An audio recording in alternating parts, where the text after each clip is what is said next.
አርሲ ላይ የተገደሉት ሙስሊሞችም ጭምር ናቸው። ሙስሊሞች ከኛ ጋር ነበሩ ያስገደሉ ሌላ ናቸው ብላለች። ወደኛ ያለ ሙስሊም አብሮን ያለቀው አብሮን የሸሸው ግን እነኛም ብሎ የቀረ ዛሬም አልተነካ አለ ቁጭ ብሏል እየበላ እየጠጣ ነው። እነኚህ ሰዎች ግን እና አባዛሩ ስንቱ ነው እና አባሰን ተኛ ጋር አብሮን የሞቱት በትግራይ ክልል እስከ ሞት ድረስ የሚያስቀጣ አዋጅ መደንገጉ ተዘገበ። ወንድማችን እንግዲህ ሰላት አሰግድም ብለው ደግሞ ከወንድሞቹ ጋራ ሊያዋጉትኝ አስደሳች ሰበር መረጃ ተሰምቷል። አሜሪካ ከዚህ በኋላ ኢራን ላይ አትተኩስም ከስምምነትም እንደደረሱ ዋይት ሃውስ ገልጻለች። ታዲያ በነጥቦችም 4 ነጥብ ያስቀመጡ ሲሆን አሁን የምነግራችሁ በሜዳ ላይ ስለተመዘገበው የ2-0 ውጤት ብቻ አይደለም። አሁን የምነግራችሁ ከኳስ ጨዋታ በስተጀርባ ስላለው ልብን ስለሚሰብር የአንድ አህጉር ትልቅ የቁስል ጠባሳ ነው። ለዘመናት በአፍሪካውያን ዘንድ ለቢስቱም ኢላ ቀሊላን ለው አንኩም ኩንቱም ተዕለሙን። አሰላሙ አለይኩም ወራህመቱላሂ ወበረካቱ። የአላህ ቸርነት ሰላም ፍቅር ጤና በያላችሁበት ዳር በርሉ በሁላችሁም ላይ ነው። ሰይድ ነኝ። ዛሬም እንደተለመደው አነጋጋሪ አስተማሪ እጅግ በጣም ምርጥና አዳዲስ መረጃዎችን እየቀርብ ያለው ነዛ ቪዲዮዎችን እንመለከታለን። ለዚህ ዩቲዩብ ቻናል አዲስ ሆናችሁ ግን ሰብስክራይብ ያደርጋችሁ ቤተሰቡ ነው። ነባሮችና ቻናል ቆሞች ሁላችንም ቪዲዮን በላይክ እንጀምራለን። ለእስላሞች ላይክ መስጠት የለም። ቀጥታ ወደ ዛሬ ቪዲዮአችን ተጀመረ። ዛሬ ጁማ ነው። እንግዲህ ሁላችንም ሰላዋት ያወረድን ነው ቪዲዮአችን ምን ጀምረው ነብዩ ሰለላሁ ዐለይሂ ወሰለም ነብያችን አለይሂ ሰላቱ ወሰላም ነብዩ ሰለላሁ ዐለይሂ ወሰለም ነብያችን ሰለላሁ ዐለይሂ ወሰለም ነብዩ ሰለላሁ ዐለይሂ ወሰለም ነብያችን ሰለላሁ ዐለይሂ ወሰለም መለያየት ከባድ ነው። መለያየት ከባድ ከምትወዱት ጋር ከምትፈልጉት ጋር መለያየት በጣም ከባድ ነው። መለያየት ከባድ ባይሆን ኖሮ ያዕቁብ ዩሱፍን ባጣ ጊዜ አይኑ ባልጠፋ ነበር። ወቢየضت عيناه من الحزن فهو كظيم ዩሱፍን በማጣቱ ከሐዘኑ የተነሳ አይኑ ጠፋ ይላል። መለያየት ከባድ ባይሆን ኖሮ ረሱሉ ሰለላሁ ዐለይሂ ወሰለም የሚወዷትን ባለቤታቸውን ኸዲጃን ሲያግዛቸው የነበረው አጎታቸውን አቡ ጣሊብን ያጡበትን ዓመት የሐዘን ዓመት ዓመል ሑዝን ብለው ባልሰየሙ ነበር። መለያየት ከባድ ነው። አላህ ከምትወዱት ጋር ከምትፈልጉት ጋር መለየቱን ከምትፈሩት ሰው ጋር አላህ አይለያያችሁ። አላህ አብራችሁ ይሰብስባችሁ። በዙሪያችሁ ያሉ ሰዎችን በደንብ ተንከባከቡ። እነሱ ከእናንተ ከመለየታቸው በፊት እነሱን ከማጣታችሁ በፊት እነሱን አስደስቱ። መለየት በጣም ከባድ ነው። አላህ ያግዛችሁ። አላህ ከተለያያችሁ ሰው ጋር አላህ ይሰብስባችሁ። አላህ ያስደስታችሁ። መለያየት ቀላል ሆኖ አይተነው አናውቅም። ሁሌም ቢሆን ከሆነ ሰው ጋር ቢሆን ይችላል ከማንኛውም ነገር ጋር ስንለያይ እንግዲህ ከባድ እንደሆነ ብዙዎቻችን እናውቃለን። ከአላህ Subhanahu Wa Ta'ala ጋራ መለያየት ደግሞ እጅጉኑ በጣም ከባድ ነው። አላህ Subhanahu Wa Ta'ala ወደሱ ምንቀርብ ባሮች አላህ አድርገን እያልኩኝ ወደ ቀጣይ ቪዲዮ ወስዳችኋለሁ።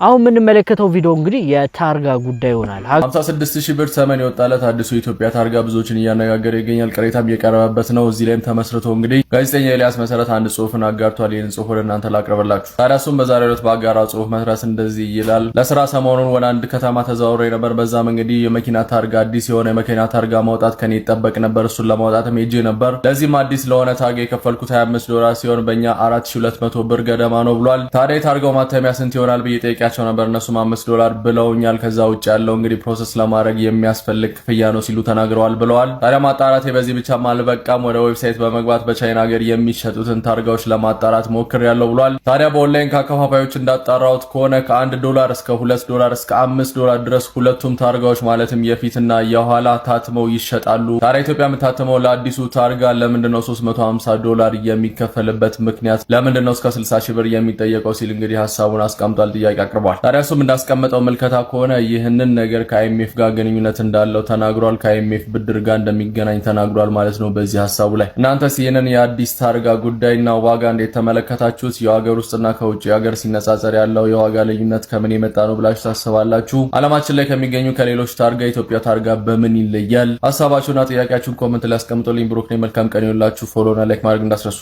ሀገራችን ውስጥ የታርጋ ጉዳይ በጣም ብዙዎችን እያነጋገረ ይገኛል። ምክንያቱም አንዳንድ መኪኖች ዋጋቸው ታርጋ ከሚያወጣበት ዋጋ ተቀራራቢ ነው። አንዳንዶች ደግሞ በጣም ውድ የሆነ መኪና ይዛሉ። የነዚህ መኪናዎች ዋጋና የበጣም ርካሽ መኪናዎች ዋጋ ታርጋ እኩል መሆኑ ፌር ነው ወይ ብለው ብዙዎች እየጠየቁ ይገኛሉ። አሁን ደግሞ በገጠር ያገኟቸውን አንድ ሙአዚን አስመለክታችኋለሁ። ዛሬ አይነ በሲሩ ሙአዚን በገጠር አግኝቼዋለሁ። ሁላችሁም ኮሜንት ላይ ማሻአላህ እያላችሁት ይህን ቪዲዮ በደንብ ሼር፣ ኮፒ ሊንክ ፖስት በማድረግ ይህ ቪዲዮ ሰላት ለማይሰግዱ ሰዎች እንዲደርስ አድርጉልኝ። هيا على الصلاة هيا على الصلاة هيا على الفلاح هيا على الفلاح الله أكبر الله أكبر لا إله إلا الله باب الجل مغير بين الدم من الدار فصايوني مغواز لنغيروች ባዳ ነኝና የማላውቅ ልፍስፍስ ደካማ በእውቀት ብርሃን አውጣኝ ከጨለማ። ሁላችሁም እንግዲህ ማሻአላህ በሏቸው። እኔ አሁን ገጠር ነው ያለሁት። እዛ እንግዲህ እኛ ሰፈር ላይ የሚሰግድበት መስጊድ ሙአዚን ናቸው። አላህ ሀያታቸውን ረጅም ያድርገው። እጅግ በጣም የሚደብር ነገር ሶሻል ሚዲያ ላይ አይቻለሁ። አብሬ ላጋራችሁ።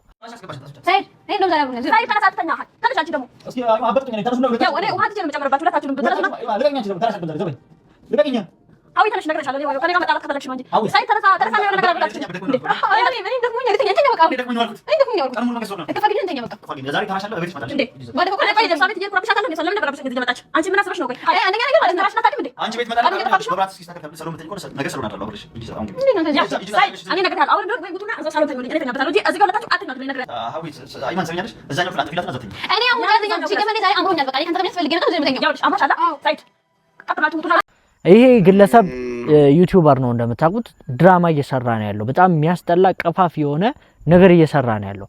እንግዲህ እስልምና የሚያስተድቡ እንደዚህ አይነት ለብር ብለው ሶሻል ሚዲያ ላይ እንግዲህ እስልምናን የማይፈቅደውን ነገር ሁለት ሚስት እስልምናን ይፈቅዳል፣ ነገር ግን በዚህ ልክ እየተጃጃሉ ሁለቱ ሚስቶች አንድ ላይ አድርጎ ብልግና የሚመስል አይነት ሁኔታ ያለበት ቪዲዮ እየለቀቀ እስልምና የሚያሰድብ ግለሰብ አለ። ይህ ግለሰብ ሊያቆም ይገባል። እንደዚህ አይነት ድርጊት እንግዲህ ልንከለክል ይገባል። ሁላችንም የሱ ቪዲዮ ባለማየት እንደዚሁም ደግሞ እንደዚህ አይነት ቪዲዮዎች ላይ ኮሜንት ባለመጻፍ ከቻለን ሪፖርት በማድረግ እንደዚህ አይነት ቪዲዮዎች እንዲጠፉ በማድረግ የበኩላችን ሚና ልንወጣ ይገባል። ኮሜንት ላይ መሳደብ አይጠበቅብንም። ለምን እንዲህ ታረጋለህ፣ ለምን ታሰድባለህ ምናምን ማለት አይጠበቅብንም። ጀስት መራቅ። እንደዚህ አይነት ድራማዎች ታስቦበት ታቅዶ ለብር ተብሎ የሚሰራ ነው። ተመካክረው እንግዲህ ሰራተኛ ላምጣ ሁለተኛ ላግባሽ ምናምን እየተባለ እና እኔ ተቆራርጦ ቲክቶክ ላይ ሲመጣልኝ ነው እንግዲህ ያገኟቸው አለውት። ኮሜንታቸውን ለማንበብ ተሞክር በጣም ያስጠላሉ። አላህ Subhanahu Ta'ala ቀልብ ይስጣቸው። ለገንዘብ ብለው እንግዲህ እንደዚህ እስልምና የሚያሰድቡ ሰዎች በአሁኑ ሰዓት እየበዙ ይገኛሉ። አሁን ምን መለከተው አርሲን በተመለከተ ኦርቶዶክሷ ሀቅ አውጥታለች። ከሰሞኑ አርሲ ላይ የተፈጸመውን ጉዳይ በተመለከተ ከቦታው የተፈናቀሉ ግለሰቦች የሰጡት አስተያየት የብዙዎችን ትኩረት ስቧል። ከተፈናቃዮቹ መካከል ቤተሰባቸውን እንዳጡ የሚናገሩት እኚህ እናት በጥቃቱ ሙስሊም ክርስቲያን ሳይል ተጎድተናል ሲሉ መሬት ላይ ያለ ያሉትን እውነት ገልጸዋል። እንስማቸው። እየተደፉ የትም ቀሩ፣ ግን ማንም አላስደፋቸውም። ዛሬም ነገም ወረዳ ነው እንዳለዋለሁ እያለ ተኋላ ግን አንድ ፍሬ ጥይት አይሰጥም ወይንም አቤት የሚሉትን አያዳምጥም፣ አይናገርም። ተነጂው አንስቶ ወደኛ ያለ ሙስሊም አብሮን ያለቀው አብሮን የሸሸው ግን እነኛም ብሎ የቀረ ዛሬም አልተነካ አለ ቁጭ ብሏል። እየበላ እየጠጣ ነው። እነኚህ ሰዎች ግን እና አባዛሩ ስንቱ ነው እና አባሰን ተኛ ጋር አብሮን የሞቱት ስንቱ ወጣት ጎበዙ አልቋል። ካሁን ወዲያ ምንም የቀረ ነገር የለም። ስንቱ ነው ያለቀው ወንድሞቻችን። ዛሬ ደማቸው የትም ነው የቀረው። ዛሬም ግን ያለው መላለው የሞቱት ቀሩ። አው የሞተን የሚቀረው ላለው ምንም መላ ይወጣል። መላ እንደማይወጣ የለም፣ ህግም እንደማይኖር የለም አለ ቁጭ ብሎ ነው የለም። ህግ ለሌለው እያልኩ ስለ ወንድሜ አንድ ነው ህግ አለ እንዲህ አትበይኛለኝ። ድፍት ብሎ ቀረ። እሳት ነበር ስንት የኖረ ነው። 16 ዓመት የታገለ ነው ወንድሜ። ዛሬ እንደገና በዝች ደጁ ድፍት ብሎ ቀረ። ወንድሞቼ እነ ከፌና አባየው አይታይም። ይሄ የቆመ እኮ እየለመነ ይበላል፣ የቆመ እየዞረ ይበላል። የሞተ ቴት ይመጣል። በሰዓቱ ሸሽተን ቢሆን አውቀን ቢሆን ትላንትና ጨፋ ሲቀጠል ዛሬ እንዲህ አንሆንም ነበር። አዎ ስለማና ነው። ግን እኔ ወንድሜንም አርሲ ላይ የተገደሉት ሙስሊሞችም ጭምር ናቸው። ሙስሊሞች ከኛ ጋር ነበሩ ያስገደሉ ሌላ ናቸው ብላለች። ሶሻል ሚዲያ ላይ ግን ሲወራ የነበረው ነገር ሙስሊሞች ገዳይ ናቸው፣ አርሲ ላይ የገደሉ ሙስሊሞች ናቸው ተብሎ ነው። ስለዚህም ጉዳይ ኡስታዛችን የሚለው ነገር አለ። የምትሰድቡኝና የምትዝቱብኝ ሰዎች እግዚአብሔር አምላክ ማስተዋሉን ይስጣችሁ። እንደ ሌሎቹ አዲስ ዘፈን ሲመጣ መወዛወዝ አቅቶኝ አይደለም። እቺ ያለችኝ የቲክቶክ አካውንት ባለኝ አቅፍ ፍትህ የምጠይቀው ድምጽ የምሆነው ወንጀለኞች እንዲያዙ ለተጎዳ ፍትህ የምንጠይቅበት እያለቀስኩ እያነባው ለሀገር ሰላም፣ አንድነት፣ ፍቅር፣ ሃይማኖትን፣ ብሔርን፣ ዘረኝነትን፣ ቀለምን፣ ሃይማኖትን ሳልመርጥ ለሁሉም አልቅሼ ድምጽ የምሆነው እንድትሰድቡኝ እንድትዝቱብኝ አይደለም። ከማንም ሰው ጋር ንክኪ የለኝም። ከማንም ሰው ጋር ንግግር የለኝም። እኔ ባለኝ አቅፍ ፍትህ ነው እየጠየኩ ያለሁት። ይሄ ማንነቴ ደግሞ ያሳደገኝ ቤተሰቤ፣ አካባቢ፣ ሀገሬ፣ ትውልድ ቦታዬ ነው ፍቅርን የሰጠኝ። ለሁሉ እንዳነባ ለሁሉ ድምጽ እንድሆን የወሰድኩት ከታች ነው ከመሰረቴ ነው። ስለዚህ እኔ ባለኝ አቅም ነው ድምጽ እየሆንኩ ያለሁት እንጂ ከማንም ሰው ጋር እኔ ስሜን አስተካክዬ የማልጽፍ ማሐይም እንደሆን ከዚህ በፊት ነግሬያቸዋለሁ። እባካችሁ ተውኝ። እኔን የምትሰርቡኝና የምትዝቱብኝ ሰዎች ከኔ ላይ አቁሙ እባካችሁ። እኔ ፍትህ ነው እየጠየኩ ያለሁት። እኔ ድምጽ ነው እየጠየኩ ያለሁት። ወገን እንደሌላው እኮ በአዲስ ዘፈን ሲመጣ መጨፈር አቅቶን አይደለም። 86ቱንም ብሔረሰብ ጨፍሪ ብትለኝ የሚጨፍር ልጅ ነኝ። ወደ ታች ሄዳችሁ ቪዲዮችን ማየት ትችላላችሁ። ሌላ ነገር መፖሰት እኮ ምንችል ልጆች ነን። እዚህ ጋር አንድ ብር እንኳን አናገኝም ከቲክቶክ። ፍትህ ስንጠይቅ እንዲህ ስናለቅ ስናነባ ድምጽ ስንሆን የሚከፈለን መስሏችሁ ከሆነ ተሳስቷችኋል። እግዚአብሔር ምስክሬ፣ እኔ አንድ ብር እስካሁን ድረስ ከቲክቶክ አላገኘሁም። ያገኘሁት ግን ለብዙ ልጆች ሐቃቸውን አውጥቻለሁ። ለብዙ ልጆች የተበደሉትን በደል እንባቸውን አብሰናል፣ እኔና ተከታዮቼ። ይሄን ደግሞ ተከታዮቼ ያውቁታል። ስለዚህ እባካችሁ ተውኝ። የፈጸሙት ሰዎች የመጀመሪያ ሙስሊሞች ናቸው ወይ?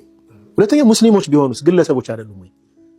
ማለት እንደ ሃይማኖታዊ ተቋም እኛ እንደ ሃይማኖት መምህር በታሪካችን ጽንፍን አስተምረን እናውቃለን? በታሪካችን ሌላውን እምነት ማንቋሸሽ አስተምረን እናውቃለን? እምነት ለርካሽ ፖለቲካ መዋል የለበትም። እምነት ለሆነ ዓላማ መዋል የለበትም።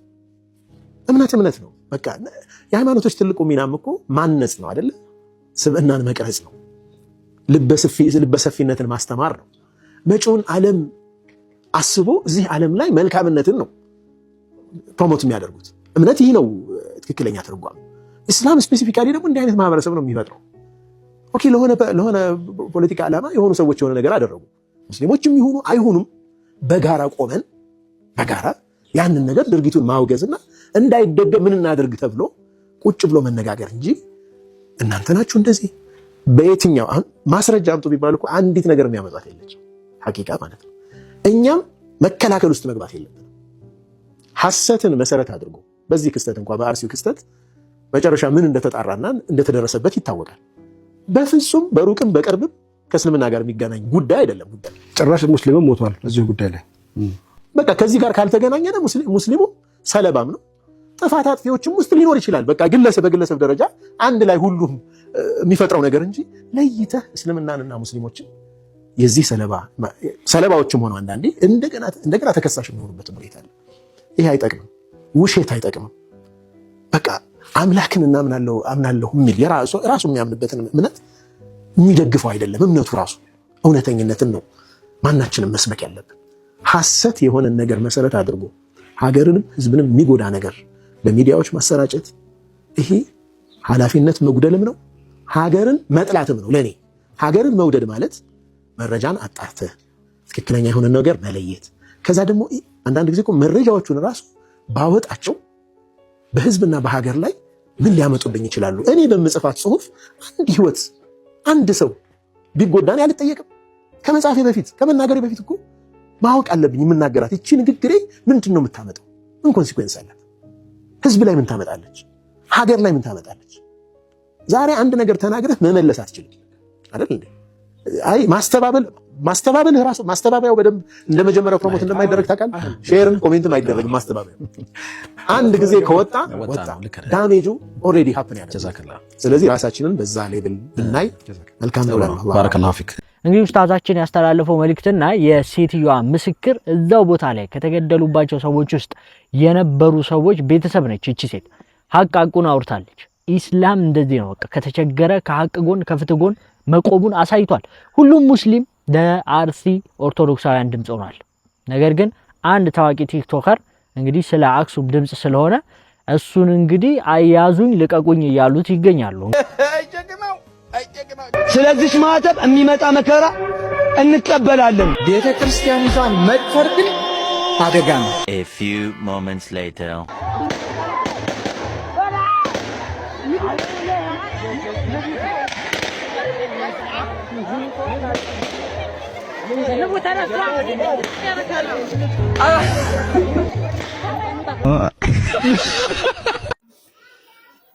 ፍትህ ለጆን ዳንኤል እንግዲህ በአክሱምና በአሩሲ ላይ ፍትህ ብሎ በሰራው ቪዲዮ ላይ እንግዲህ ዛቻና ማስፈራሪያ እየደረሰበት ነው። የግብጽ ባንዳና ዲቃላ የሆነው ኤድሞን የሚባል ሰውዬ በአዲስ አበባ ውስጥም ሆነ በትግራይ ክልል በሄደ ጊዜ እንዲገደል ትልቅ የሆነ የሞት አዋጅ አውጥቷል። የኢትዮጵያ መንግስት ጆን ዳንኤል የጀርባ አጥንታችን ስለሆነ ለኢትዮጵያ ስትደግም የሚያነሳት ስትዝል የሚደግፋት ወጣት ስለሆነ ለጆን ዳንኤል አስቸኳይ የሆነ የህግ ከለላ እንዲሰጠው ስል እንደ አንዲት ሴት ጥቆማ አቀርባለሁ። ይሄ ሰው ማለት እጁ ረጅም ነው። በፍጹም እዛ አገር ላይ ሆኖ ትግራውያኖች በሙሉ ጆን ዳንኤልን እንዲገሉ ትእዛዝ ሰጥቷል። ጆን ዳንኤል ሲገደል ደግሞ ኢትዮጵያውያኖች ልናይ አይገባም። ሁላችሁም ፍትህ ለጆን ዳንኤል እያላችሁ ከስር ጻፉ። ኤድሞን የሚባል አረመኔ ለኔም እንደዚህ አይነት ዛቻና ማስፈራሪያ አቅርቦልኝ ነበር። በጣም በሚገርም ሁኔታ እንስማማ ባለበት ነገር ላይ ስላልተስማማው ዛቻና ማስፈራሪያ ልኮብኝ ነበር። ያው ቪዲዮዬን ለጥፎ ብዙ ቤተሰቦች እግዚአብሔር ይስጥልኝ መልስ ሰጣችሁልኛል። እንደሱ ባንዳ ስላልሆንን እኔና ጆን ዳንኤል እንደሱ ባንዳ ስላልሆንን አገር ሻጭ ስላልሆንን ገረድ ስላልሆንን ዲቃላ የግብጽ ዲቃላ ስላልሆንን ገንዘብ ስለማንወድ ሊያስገድለን ነበር። ጆን ዳንኤል የፎሎወር ችግር የለበትም፣ የገንዘብ ችግር የለበትም። ሆዳሙ አንተ ነህ፣ ጭንቅላትህ ሆድ ውስጥ ስላለ። ስለዚህ ከጆን ዳንኤልም ሆነ ከኢትዮጵያውያኖች ላይ እጅህን አንሳ። ፍትህ ለጆን ዳንኤል፣ የህግ ከለላ ያስፈልገዋል። እንግዲህ በጣም እያስጨነቁት ይገኛሉ። በአሁን ሰዓት ላይ እንግዲህ ያው የሙስሊም ደም እየመሰላችሁ አይደለም። ብዙዎች በቅርቡ ሁለት ደረሶች እንደሞቱ ታውቃላችሁ። እንደዚሁም ደግሞ አንድ የሀገር መከታ የሆነ ግለሰብ ሞቷል። ይህ ግለሰብ ሙስሊም ስላልሆነ ምንም አይነት ጩኸት አልተጮለትም። ምንም አይነት እንደዚህ ተገደለ ምናምን ተብሎ ብዙም አልተወራለትም። ለምን? ሙስሊም ስለሆነ። በጣም ያሳፍራል፣ ያሳዝናል። በአሁን ሰዓት ላይ በጣም የሚያሰጋ ነገር ነው እየተመለከትን ያለ ነው። ስለ አክሱም አዲስ ነገር ሰምቻለሁ። አዲስ አዋጅ ወጥቷል። አክሱም ላይ ስላለው ነገር እንግዲህ ሰምታችኋል። ከማን ጋር ሊዋጉ ነው? ከማን ጋር ለመዋጋት ነው? ይሄ ነገር በትግራይ ክልል እስከ ሞት ድረስ የሚያስቀጣ አዋጅ መደንገጉ ተዘገበ። ይህንን ጉዳይ ስንቶቻችሁ ሰምታችኋል? ይህ መረጃ አጠር ብሎ እንዲቀርብ በተለያየ ክፍል ይቀርባል። ሁላችሁም ኮፒ ሊንክ እያደረጋችሁ የፕላስ ምልክቷን መንካታችሁን አትርሱ። ውጥረት በነገሰበት በዚህ ወቅት የትግራይ ህዝብ ህልውናና ደህንነትን ለማረጋገጥ የትግራይ ብሔራዊ ክልላዊ መንግስት ያወጣው አዋጅ በሚል ርዕስ የተዘጋጀው ይህ ረቂቅ ሰነድ በክልሉ ምክር ቤት እንደሚጸድቅ ቢቢሲ ትግረኛ ከምንጮቹ ያገኘው መረጃ ያሳያል ሲል ቢቢሲ አስነብቧል። በ6 ምዕራፎች የተከፋፈለውና በ44 ገጽ የቀረበው ረቂቅ አዋጁ የያዛቸው አንቀጾች በኢትዮጵያ ውስጥ የተለመዱ አለመሆናቸውና ከመደበኛው የክልል ወይንም የፌዴራል ህገ መንግስት ውጭ የተተረጎሙ አንዳንድ ድንጋጌዎችን መያዙን ምንጮች ጨምረው ገልጸዋል። ረቂቅ አዋጁ ምን ጉዳዮችን ይዟል? በቀጣይ ክፍል እንመለከተዋለን። የፕላስ ምልክቷን በመንካት ፎሎ ማድረጋችሁን አትርሱ። ክፍል 2 አስገዳጅ ብሔራዊ ጥሪ። በረቂቅ አዋጁ የመጀመሪያ ክፍል አንቀጽ 5 ላይ እድሜና ጤና የሚፈቅድለት ማንኛውም የትግራይ ተወላጅ የክልሉ መንግስት የሚያቀርብለትን የክተት ጥሪ ተቀብሎ የመሳተፍ ብሔራዊ ግዴታ እንዳለበት አዋጁ ይደነግጋል ሲል ቢቢሲ አስነብቧል። በሶስተኛው ክፍል ደግሞ የወንጀል ተጠያቂነት በሚለው የረቂቅ ህጉ ክፍል ስር በትግራይ ጦር ውስጥ ለመቀላቀል ወይንም ለመዋጋት ፈቃደኛ ያልሆነ ማንኛውም ሰው በደጀን ወይንም በግንባር ግዴታውን እንዲፈጽም ጥሪ ቀርቦለት ያልተቀበለ ከሆነ ከ10 ሺህ እስከ 50 ሺህ ብር ተቀጥቶ ግዴታውን እንዲፈጽም ይደረጋል ሲል አዋጁ ይደነግጋል። በክልሉ በተደነገጉ አዋጅ በሞት የሚያስቀጡ ድንጋጌዎች ክፍል 3 በአንቀጽ 29 እና 30 በተደነገገው መሰረት በተለይም በጦርነት ጊዜ በመሰረተ ልማት በህዝብና በመንግስት ተቋማት ላይ የሚደርስ ጉዳት ከጠላት ጋር መተባበርና የሚስጥር ማሾለክ በእስራትና በገንዘብ እንደሚያስቀጣ የተገለጸ ሆኖ ነገር ግን ድርጊቱ ሁን ተብሎ ከተፈጸመ በዕድሜ ልክ እስራት ወይንም በሞት ሊያስቀጣ ይችላል ይላል። እንዲሁም እንቅስቃሴው በህዝቡ ላይ አለመረጋጋት የሚፈጥር ከሆነ በህግና በህገ መንግስታዊ ስርዓቱ ላይ ወይም በባለስልጣናት ላይ ወይም በትግራይ ሰራዊት ላይ ጉዳት ማድረስ የዕድሜ ልክ ጽኑ እስራት ወይም እስከ ሞት ሊያስቀጣ የሚችል ወንጀል ሆኖ ሰፍሯል። እንዲሁም ከውጭ መንግስት ጋር መተባበር የትግራይ ሉዓላዊነት አደጋ ላይ የሚጥል ድርጊት መፈጸም እንደ ድርጊቱ አይነት ከባድ ከሆነ እስከ ሞት ድረስ የሚያስቀጣ እንደሆነ ተገልጿል። በዚህ ስር ሌሎች ድንጋጌዎችም ተካተዋል። እነኚህን አዋጆች እንዴት ተመለከታችኋቸው? ሐሳባችሁን ኮመንት ላይ አጋሩኝ። ለበለጠ መረጃ ፎሎ ማድረግ እንዳይረሳ። ሂጃብሽን አውልቂ ብለው አሁን ደግሞ ሊያስዋጓት ማለት ነው እህታችንን። ወንድማችን እንግዲህ ሰላት አሰግድም ብለው ደግሞ ከወንድሞቹ ጋራ ሊያዋጉትኝ። ያኔ ሂጃቡን ሲያስወልቅ ጊዜ የት ነበርሽ ያላለው? ያኔ ሰላቱን ወንድሞቻችን እንግዲህ መስገድ እየፈለጉ መስጊዳቸውን ዘግቶባቸው እንደዚሁም ደግሞ እየበደላቸው የነበረ ዛሬ ደግሞ ከኔ ጋር ሆነ ተዋጋ እያለ ነው የሚገኘው የአክሱም መንግስት። ለማንኛውም አክሱም ላይ በጣም የሚያሳዝን ነገር አይተናል። ይሄው እንደምታዩት እንግዲህ ያሉትን ነገር ተግብረዋል። ሰላት ከልክለዋል። ኒቃብ ተውት፣ ሂጃብ ከልክለዋል። የኢድ ቀን ሰላት ተከልክሏል። እንደዚህ ጀናዛ ይዘው ደግሞ በሚቀብሩበት ቦታ አተው ጫካ ለጫካ እንግዲህ ወንድሞቻችን እየዞሩ ነው ያሉት። አክሱም ላይ ያለው ግፍ በጣም ከባድ ነው። አክሱም ላይ ያለው ግፍ ሊቆም ይገባል። አይ ቲንክ ለአንዴና ለመጨረሻ ጊዜ መፍትሄ እንግዲህ እናገኛለን ብለን ተስፋ እናደርጋለን። አሁን ያሰቡት እቅድም አላህ ያክሽፍባቸው።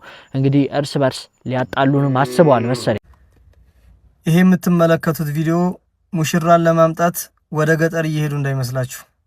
እነዚህ ሰዎች አክሱም ውስጥ ተወልደው አድገው ኑረው ተምረው ሀገሪቱንም እያለሙ ያሉ ሰዎች ናቸው። ግን ሙስሊም በመሆናቸው ብቻ መቀበሪያ አጥተው እንደዚህ ጀናዛ ይዘው ሩቅ መንገድ ይንከራተታሉ። ይህን ያደረጉት ደግሞ በቁማቸው የሞቱ የሙስሊም ጠላቶች ናቸው። የኢስላም ጠላቶች ቢሆንላቸውና ቢሳካላቸው ሁሌ ሙስሊሞች ላይ ጥቃት ቢያደርጉ ደስታቸው ነው። ይሄ ደግሞ የተራው ህዝብ አመለካከት እንዳይመስላችሁ፣ ከመምህሩ እስከ ደቀ መዝሙሩ ድረስ የሚያልሙት ነው። ግን እንደዚህ አይነት አስተሳሰብ ጊዜው ጀንበሯ ጠልቃለች። አብያን ያጥፋው ብሎ ዱዓ ሲደረግ አሚን ማለት ይቻላል? ዋቢ ይጥፋ ነው ወሃቢ ይጥፋ? ወሃቢ ይጥፋ። ወሃቢ ወሃብ ወሃቢያ ብለው የሚሰድቡት ቡድን አላቸው አንዳንዶቹ። በተለይ እነዚህ ጫት ላይ የተጠመዱ ሰዎች በቃ በነሱ ጥቅም ላይ የመጣ ነው ብለው የሚፈሩት አንድ ቡድን አላቸው። ስሙ እነሱ ወሃቢያ ይሉታል። ይሄ ጫቱንም ሲጋራውንም በየቤቱ መልፈስፈሱንም ጀማ የማይሰግደውንም ሶላት የሚያሳልፈውንም ምናምን የሚያድበሰብሰውን የማይቀበለውን ወሃቢ ይሉታል እነሱ። እና እሱ እንዲጠፋ ነው እንግዲህ እነሱም ያው ይቀጥሉ። ወሃቢያውም ስራውን ቀጥሎ እያስተማረ ነው። ውሳኔው አላህ ዘንድ ይታያል። አሚን አይባልም። ሙስሊም ይጥፋ የተባለ አሚን አይባልም። እና አሁን የለም ክርስቲያኑ ሰብ ይሄን አይቶ የለም በቃ አለ አንተ ዋቢና አንተ እንደዚህ ነው ምናምን የሚባለው ነገር ደግሞ ትንሽ አይ አሁን በክርስቲያኖች ትፈርዳለህ እንዴ? በአላህ ሙስሊሙ ጥምጣም ጠምጥሞ መስጂድ አወል ሶፍ ተቀምጦ እንደዚህ ያለ ክርስቲያኑ ስለ እስላም ምንነቱን የማያውቅ ነብዩን የማያከብር በትክክል ስለ ፈጣሪው ያላወቀም ብለህ የምትለው አካል ይሄንን ቢደግፍ እንገናኛለን እኮ መስሏቸው ነው፣ እንስማማለን መስሏቸው ነው ክርስቲያኖቹ የሚያስቡት። በፍጹም ሙስሊሙና ክርስቲያኑ እምነቱ የተለያየ ነው። እንዲህ ዝም ብለህ የሆነ ቡድን በመደገፍ የምታገኘው ነገር አይደለም፣ የምትፈታው ችግር አይደለም የሙስሊሙና የክርስቲያኑ ልዩነት። ይሄ ዋቢ የሚለው ጫቱን ቢተው የተለያዩ አሉባልታውን ቢተው አንድ ላይ ነው የሚሆኑት። ምክንያቱም ዋሃቢ ጥፋ የሚለው ሰውዬ ወደ ቂብላ ነው የሚሰግደው። ዋሃቢ ጥፋ እያለ ጥርሱን በጫት የሚጨርሰው ሁሉ ውዱእ የሚያደርገው አንድ አይነት ውዱእ ነው ከሌላው ጋር። ጫት የሚቅምና የማይቅም ማለት ነው እኮ ዋሃቢና ዋሃቢ ያልሆነ ማለት ቃሚው ዋሃቢን ይጥፋልኝ ብሎ የሚቅም ነው፣ የማይቅመው ደግሞ ከዚህ ነው አማ ነፃ የሆነ ማለት ነው። ግን እዚያ መካከል የሁለቱን ሙስሊሞች መከፋፈል የሚፈልግ አካል አንዱን ደግፎ አንዱን አርግፎ አንዱን አርክሶ አንዱን አንግሶ ሊሄድ ይፈልጋል። ይሄ ያለቀ የተበላ ቆብ ይሉታል ፖለቲከኞች። እንደዚህ ያለውን አባባል አይሰራም፣ ተነቅቶበታል። ይሄ እንኳን በሙስሊሙና በሙስሊሙ መካከል አይደለም በሙስሊሙና በክርስቲያኑ መካከል እንኳን ለማጣላት የሚደረገው ሙከራ ከሽፏል። አሁን እኮ እንደ ድሮ አይደለም። ሙስሊሙና ክርስቲያኑ የራሱ እምነቱን ለማስተማር ከፈለገ ያስተምር እንጂ በረብሻና በስድብ በፍጹም ሊሆን የሚችል ነገር አይደለም። ጀዛኩሙላህ ኸይረን ባረከላሁ ፊኩም። በጣም ነው የሚያስቀው እኮ አባሾች ማይሉት ነገር የለም። ለማንኛውም ኡስታዛችን ጥሩ አድርጎ መልሶላችኋል ብዬ አስባለሁ። ሰሞኑን ብዙ አባሾች በተለያየ ጉዳይ የገቡ የፈተፈቱ ሙስሊምን ከሙስሊም ያጋጩ እስልምናን ለነሱ ጥቅም ሲሉ እንግዲህ አሳልፈው እየሸጡ ያሉበት ሁኔታ ነው። ዓለም ዋንጫና ደቡብ አፍሪካ አሁን የምነግራችሁ በሜዳ ላይ ስለተመዘገበው የ2-0 ውጤት ብቻ አይደለም። አሁን የምነግራችሁ ከኳስ ጨዋታ በስተጀርባ ስላለው ልብን ስለሚሰብር የአንድ አህጉር ትልቅ የቁስል ጠባሳ ነው። ለዘመናት በአፍሪካውያን ዘንድ አንድ ያልተጻፈ ግን ሁሉም በደምና በስሜት የሚያከብረው ወርቃማ ሕግ ነበር። በዓለም መድረክ ላይ ማናቸውም የአፍሪካ ሀገር ስትሰለፍ መላው አህጉር ከበስተጀርባዋ በድጋፍ ይቆማል። በ1990 ካሜሮን የጣሊያንን ሜዳ በዳንኪራ ስታናውጠው፣ በ2002 ሴኔጋል ፈረንሳይን አንበርክካ የዓለምን ፊት በአግራሞ ስትሞላው፣ በ2010 ጋና መላውን አህጉር በአንድ ልብ ስታስለቅስ፣ እናም ባለፈው በ2022 ሞሮኮ ታሪክ ስትሰራ አፍሪካውያን የድንበር መስመሮቻቸውን አጥፍተው በአንድ ጥቁር ህዝብ ኩራት ጥላ ስር በፍቅር ይሰለፉ ነበር። ዛሬ ግን ያ የታሪክ ገጽ ተገልጧል። ሜክሲኮ ደቡብ አፍሪካን ስታሸንፍ ስታዲየሙም ሆነ የሶሻል ሚዲያው ዓለም በአፍሪካውያን ደስታና ፈገግታ ተሞልቷል።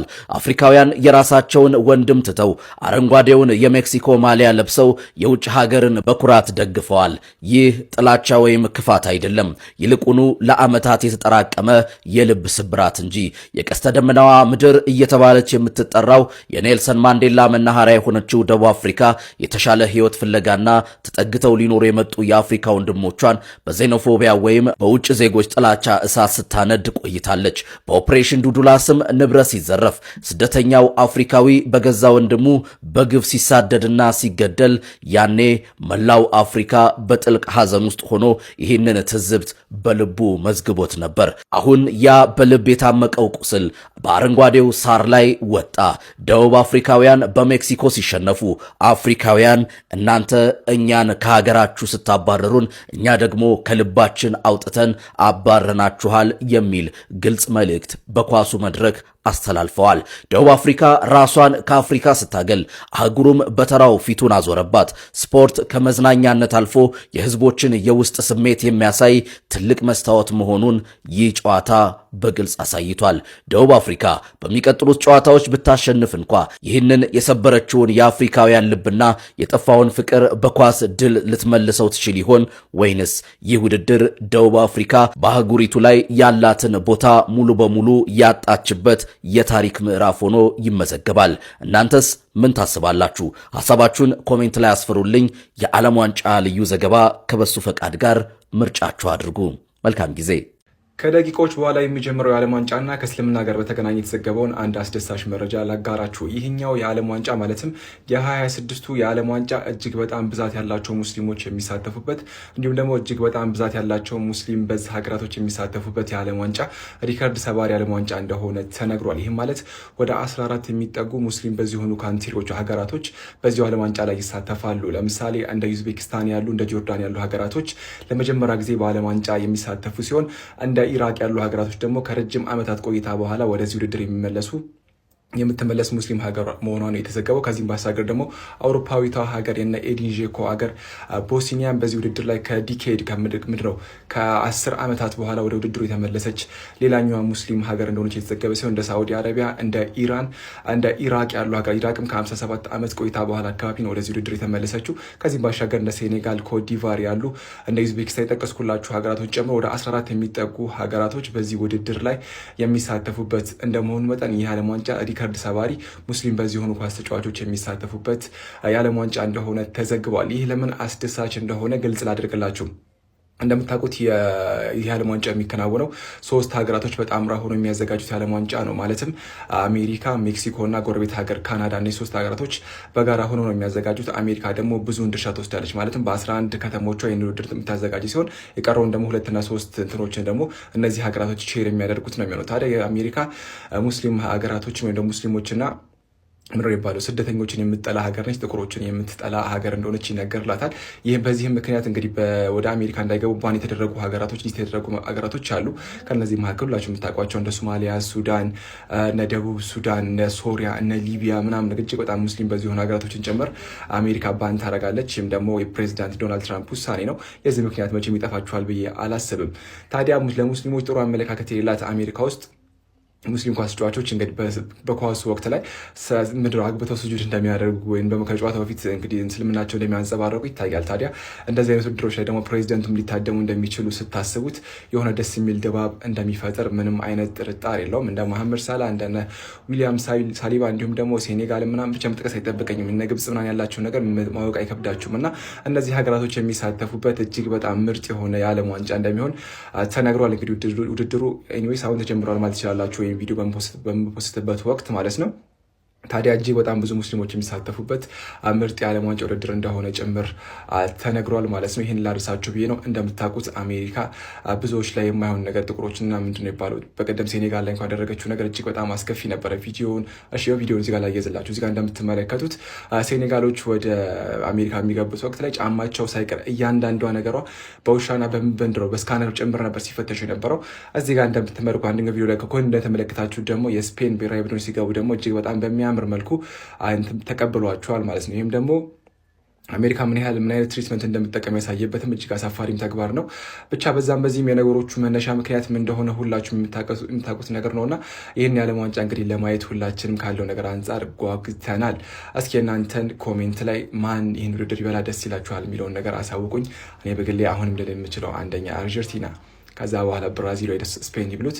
ከነሱ በፊት ግን አፍሪካ የምትበላው ከሆነ የትኛውም የአፍሪካ ሀገር ይብላው የሚለው የኔ ስታንስ የኔ አቋም ነው። ኢንዌስ እናንተን ኮሜንት ላይ አስቀምጡልኝ። ላደርሳችሁ ብዬ ነው። ቪዲዮ ትንሽ ረዝሟል።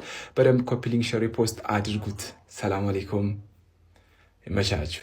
ደቡብ አፍሪካ እንግዲህ ሙስሊም ወንድሞቻችን እንደዚሁም ኢትዮጵያውያን ዜጎችን በመግደል እንግዲህ ትታወቃለች።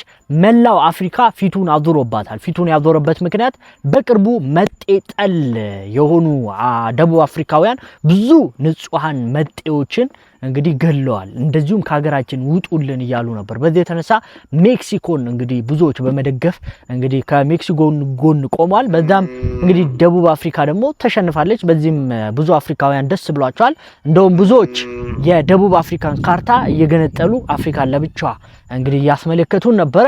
ለማንኛውም የዘንድሮ ዓለም ዋንጫ በጣም ብዙ መጥፎ ነገሮችን ያካተተ ነበረ። ማን ያሸንፋል እንግዲህ የሚለው እናያለን። ኢራንም በዚህ የዓለም ዋንጫ ውስጥ ተካታለች።